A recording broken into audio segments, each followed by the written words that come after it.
خانقاہ ربانیہ نقشبندیہ روحانی معلم پیر مفتی احسن محمود نقشبندی صاحب۔ اللہ پاک نے یعنی ابراہیم علیہ السلام یاد رکھیے عراق کے اندر ایک شہر بابل ہے، اس شہر بابل کے رہنے والے تھے۔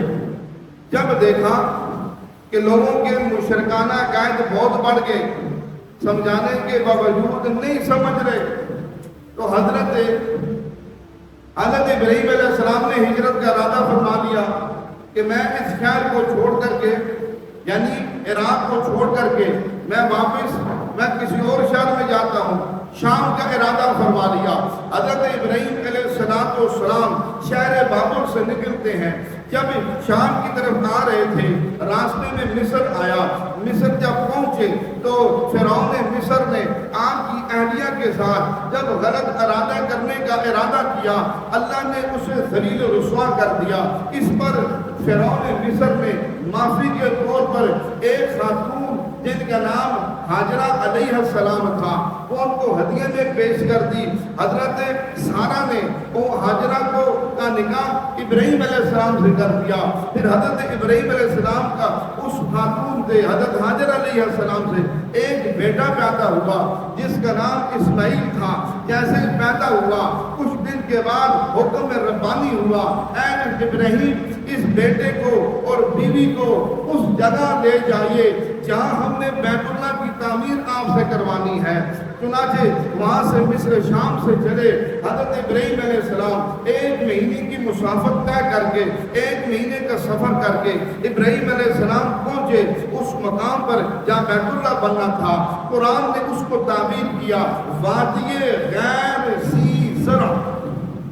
وادی غیر ذی زرع اس کو کہتے ہیں جہاں موت کے چانس 99% اور زندگی کا چانس 1% ہو، اسے وادی غیر ذی زرع کہتے ہیں۔ وہاں چھوڑ کر آ جائیے۔ جیسے ہی ان سواری سے بچوں کو نیچے اتارا تو حضرت ہاجرہ نے دامن ابراہیم پکڑ کر کہا اتنا بتا دیجئے، غصے میں چھوڑ کر جا رہے ہیں، ناراضگی میں چھوڑ کر جا رہے ہیں، ہمیں موت کے منہ میں آپ ڈال کر جا رہے ہیں، اللہ کا حکم ہے یا آپ کی ناراضگی ہے؟ ابراہیم علیہ السلام نے فرمایا ہاں مجھے اللہ کا حکم ہے۔ زبان سے بولنے کی بھی اجازت نہیں تھی، سر ہلایا، اللہ کا حکم ہے۔ دامن ابراہیم چھوڑ کر سیدہ ہاجرہ فرما لے گی اب آپ جا سکتے ہیں، وہ رب ہمیں ضائع نہیں کرے گا۔ چنانچہ ابراہیم علیہ السلام چلے گئے۔ الغرض بچے کو دانا پانی ختم ہو گیا۔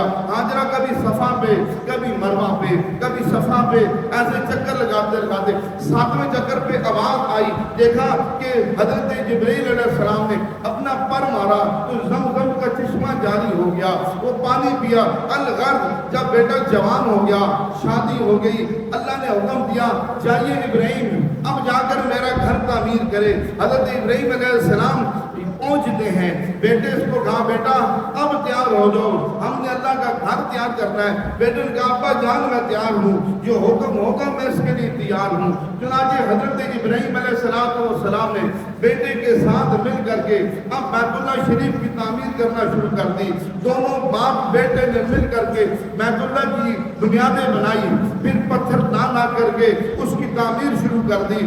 آج بھی جو اللہ جنہیں سعادت نصیب کرتے ہیں حج کی یا عمرے کی، وہ دیکھتے ہیں حجر اسود کے قریب ایک پتھر محفوظ ہے جسے کہتے ہیں یہ مقام ابراہیم ہے، اس کے اوپر آج بھی اسی حالت کے کون نسب ابراہیم علیہ السلام کے اس پتھر کے اوپر کھڑے ہو کے بیت اللہ شریف کی تعمیر کرتے تھے۔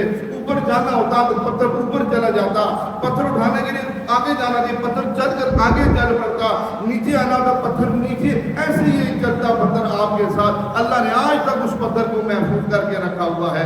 تو اس پتھر کے اوپر کھڑے ہو کر تعمیر مکمل ہو گئی۔ اللہ پاک نے فرمایا اے میرے ابراہیم اب آپ اس پتھر کے اوپر کھڑے ہو کر اعلان کریں لوگوں آؤ اس بیت اللہ کی زیارت کے لیے آؤ۔ ابراہیم علیہ السلام فرمانے لگے میرے مولا میں کیسے اعلان کروں، میں اعلان تو کروں گا، یہاں جنگل ویرانے پہاڑیاں، میری آواز کہاں جائے گی؟ فرمایا اعلان کرنا تیرا کام ہے، دنیا کے آخری انسان تک آواز پہنچانا ہمارا کام ہے۔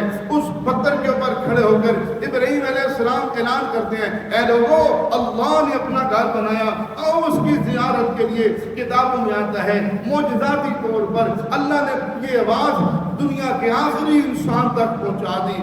اس لیے کتابوں میں آتا ہے کہ اب قیامت کے تک اس بیت اللہ شریف کا جتنے لوگ حج کرتے رہیں گے، جتنے لوگ طواف کرتے رہیں گے، جتنے لوگ عمرے کرتے رہیں گے، حضرت ابراہیم علیہ السلام کو کامل حج عمروں کا ثواب ملتا ہے۔ اللہ پاک کامل اس وجہ سے ایسے جیسے نہیں کہتے کو مسجد میں 1 روپیہ دے 10 روپے دے جو توفیق ہو دے، قیامت تک اللہ اس کو اس کا اجر عطا فرماتے رہیں گے۔ جب تک لوگ عبادت کرتے رہیں گے اللہ اس کو اس کا اجر عطا فرماتے رہیں گے۔ اس لیے تمام دنیا کی مسجدیں بیت اللہ کی بیٹیاں ہیں۔